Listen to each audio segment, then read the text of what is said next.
The morning light filtered through our kitchen window like it had 1,000 times before, casting familiar shadows across the breakfast table where my husband David sat scrolling through his phone with an intensity that made my coffee taste bitter. Our 6-year-old daughter, Emma, chattered about her upcoming school play, her innocent voice filling the growing silence between us like a bridge, spanning an ever-widening chasm. I had sensed the storm approaching long before the first drops fell. It began as subtle shifts. Late nights at the office that stretched into dawn, new cologne that didn't belong in our shared bathroom, and phone calls that ended abruptly when I entered the room. My heart, that faithful sentinel, had been whispering warnings for months, but my mind, ever the pragmatist, crafted reasonable explanations for each red flag. The woman appeared in our lives like a sudden downpour, unexpected, overwhelming, and impossible to ignore. I first saw her at David's company Christmas party, a vision in crimson silk with laugh lines that spoke of carefreeness I had forgotten existed. She moved through the crowd like she owned every room she entered, her presence magnetic in a way that made other women unconsciously adjust their posture. "That's Victoria," David had said when I asked, his voice carrying a note I couldn't quite place.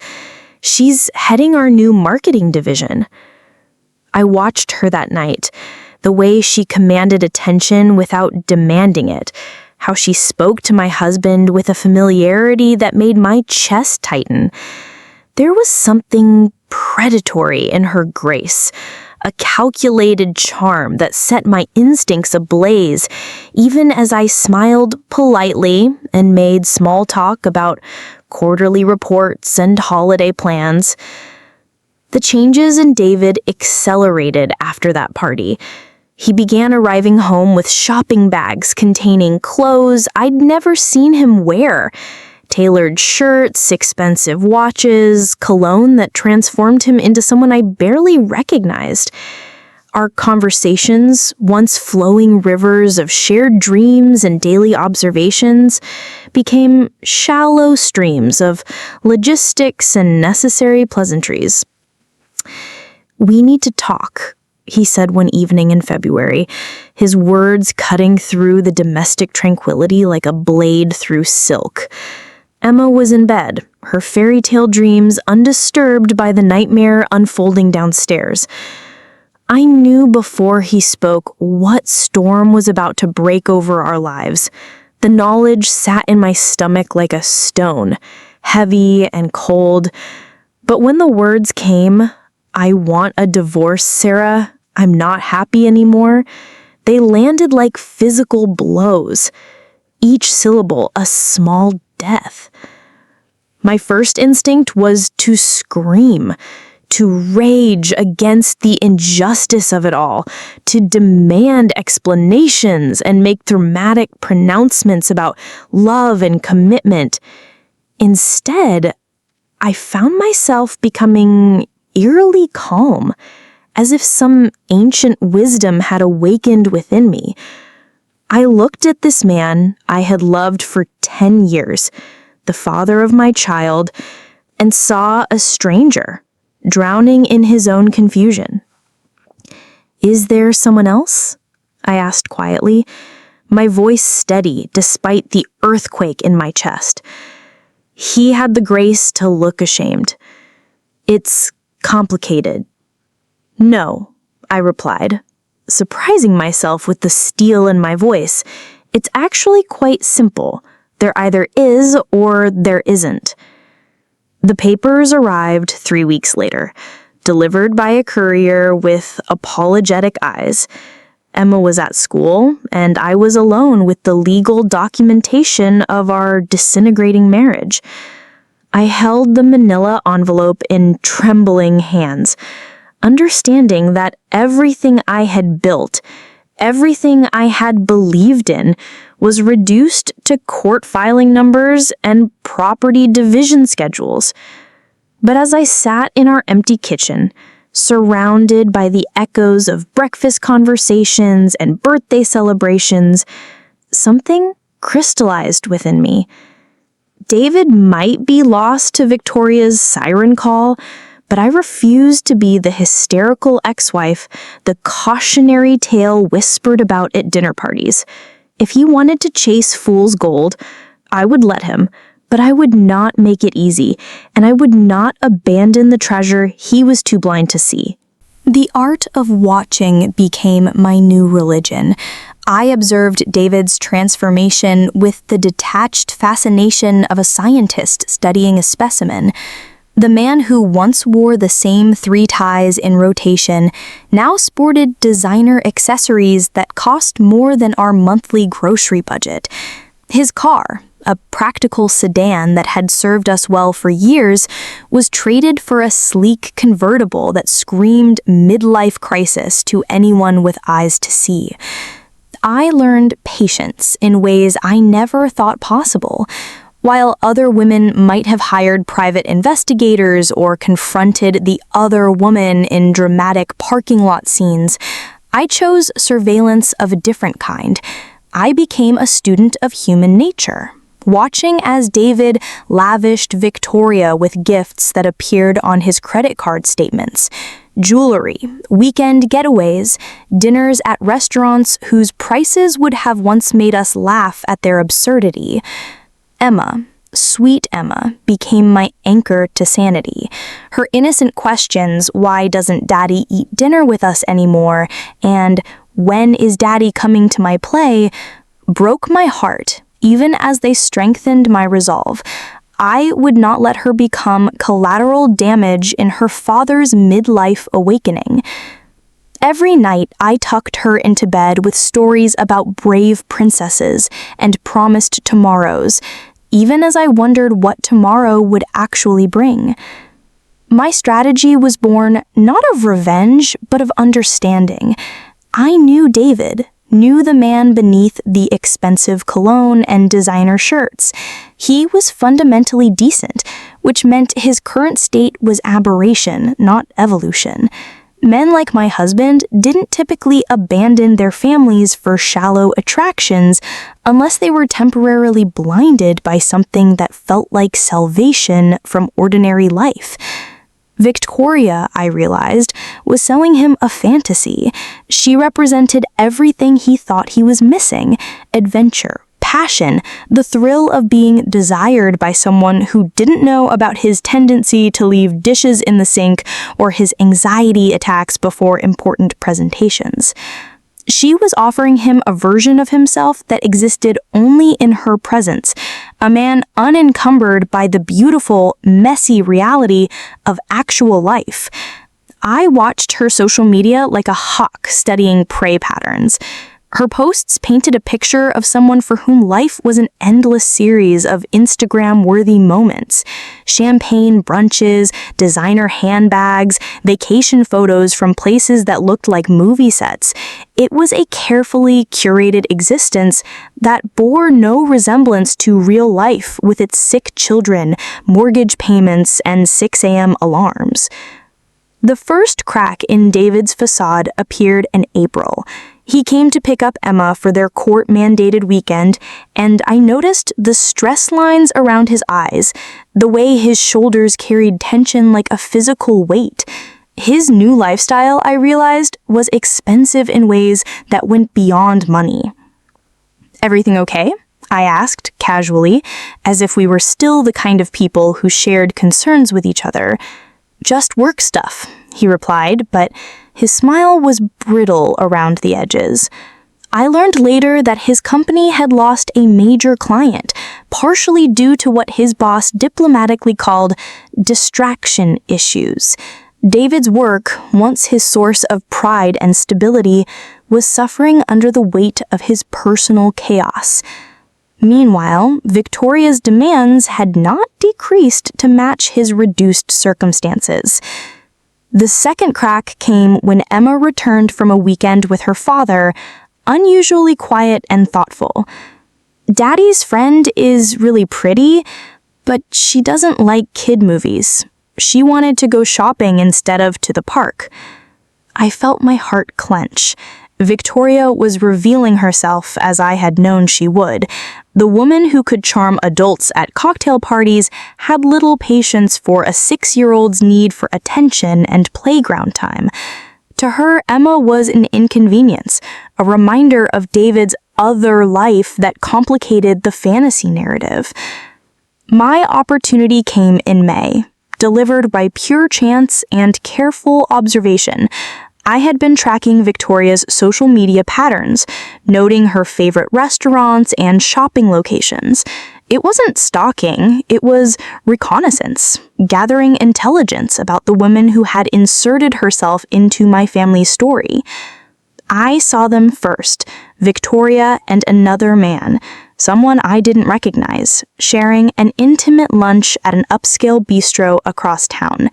His car, parked outside, bore license plates that led to a quick internet search revealing his identity, Marcus Hawthorne, recently divorced tech entrepreneur with a net worth that made David's salary look like pocket change.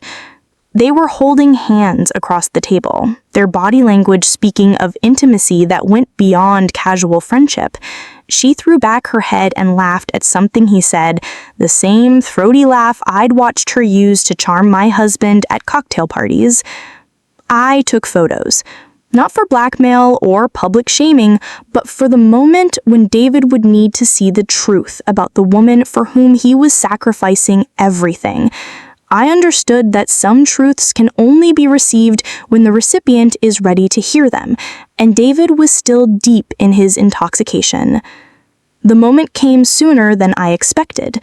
David called me on a Tuesday evening, his voice raw with something between anger and heartbreak. "Can I come over? I need to talk to someone who knows me." When he arrived, he looked like a man who had aged years and months.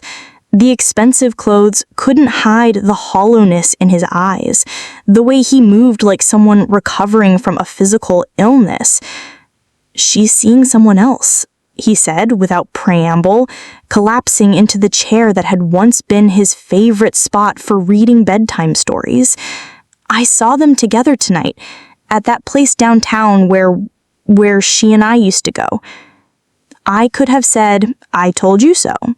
I could have enumerated his mistakes or demanded immediate apologies. Instead, I made coffee and sat across from him, watching this man I once loved completely wrestle with the consequences of his choices. "I'm an idiot," he said, his voice barely above a whisper. "You're human," I replied, and meant it. The conversation that night lasted until dawn. But it wasn't about forgiveness or reconciliation. Instead, it was archaeology, carefully excavating the layers of confusion and dissatisfaction that had led David to blow up our life.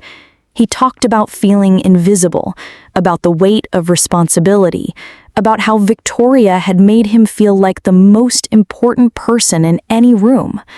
I listened without judgment, understanding that his betrayal had been as much about running from himself as running toward someone else. The man sitting in my kitchen wasn't the villain of my story. He was a fellow human being who had made catastrophic choices while trying to solve problems he hadn't even known how to name. "I filed papers to withdraw the divorce," he said, as the first light crept through our windows. If you'll have me back. If you can forgive me." Forgiveness, I had learned, wasn't a switch you could flip or a debt you could simply decide to cancel. It was a process, sometimes lifelong, of choosing love over resentment, hope over hurt, construction over destruction. "I need time," I told him honestly. "Emma needs to see that you're serious about being her father again, not just when it's convenient or when your other plans fall through." He nodded, understanding that trust, once shattered, had to be rebuilt from the ground up, one reliable action at a time. The months that followed were not easy. David moved into a small apartment across town, close enough to be present for Emma, but far enough to give us all space to heal. He began attending counseling, addressing the midlife crisis that had masqueraded as love. I started therapy too, working through my own anger and hurt, learning to separate the man I had married from the stranger who had temporarily replaced him. Emma, resilient as children can be, slowly began to trust that her father's presence was permanent rather than provisional. Piano recitals, school plays, and weekend soccer games became opportunities for us to rebuild our foundation as co-parents, even if we weren't yet ready to be husband and wife again. Victoria, as I had predicted, disappeared from David's life as quickly as she had entered it. The tech entrepreneur, it turned out, was more her speed, someone who could maintain her lifestyle without the inconvenient complications of a child and an ex-wife. I felt no satisfaction in her departure, only a deep sadness for the woman who had mistaken performance for living, acquisition for love. The moment I knew we might actually make it came on a rainy Thursday evening in October. David had brought Emma home from school and stayed to help with her science project. As we worked together at the kitchen table, the same table where he had asked for the divorce 8 months earlier, I caught him watching me with an expression I recognized from our early years together. "What?" I asked, suddenly self-conscious under his gaze. "I was just thinking," he said quietly, "about how you handled all this. You could have destroyed me, Sarah. You could have poisoned Emma against me, taken me for everything in the divorce, made this whole thing a war. Instead, you—" He trailed off, struggling for words. "I chose love," I finished for him. "Not the easy kind, not the greeting card kind, the kind that does what's best for everyone, even when everyone includes someone who hurt you." Christmas morning found us together again, not as the family we had been, but as something new and possibly stronger. David was back in our house, but sleeping in the guest room. We were dating each other again, rediscovering what had drawn us together in the first place, while acknowledging the growth we had each done separately. Emma, opening presents with the unself-conscious joy that only children possess, looked up at both of us sitting together on the couch and smiled with such pure happiness that I felt my heart crack open in the best possible way. "This is the best Christmas ever," she announced, and for the first time in over a year, I believed that happiness was not only possible, but present, right there in our imperfect, reconstructed, beautifully human family. David reached over and took my hand, tentatively, asking permission rather than assuming rights. His wedding ring was back on his finger, but I wasn't wearing mine yet. That would come, I knew, when I was ready to promise forever again to someone who had shown me that forever was not a guarantee, but a choice we would have to make new every single day. As I squeezed his hand back, I realized that the storm had not destroyed us after all. Like trees that grow stronger after surviving hurricanes, we had emerged from our crisis with deeper roots and a better understanding of what it truly meant to weather life together. Love, I had learned, was not the butterflies and breathless moments that Victoria had offered David. It was this, the willingness to fight for each other, even when fighting meant letting go, the wisdom to know that redemption was possible, and the courage to begin again, not in spite of our scars, but because of what they had taught us about the fierce, patient work of building a life with another person. The future stretched ahead of us, uncertain, but no longer frightening. We had learned that marriage was not a destination, but a daily choice, not a perfect union, but a commitment to growing imperfectly together. And in that knowledge, I found not just peace, but profound gratitude for the storm that had nearly destroyed us, but ultimately taught us how to truly love.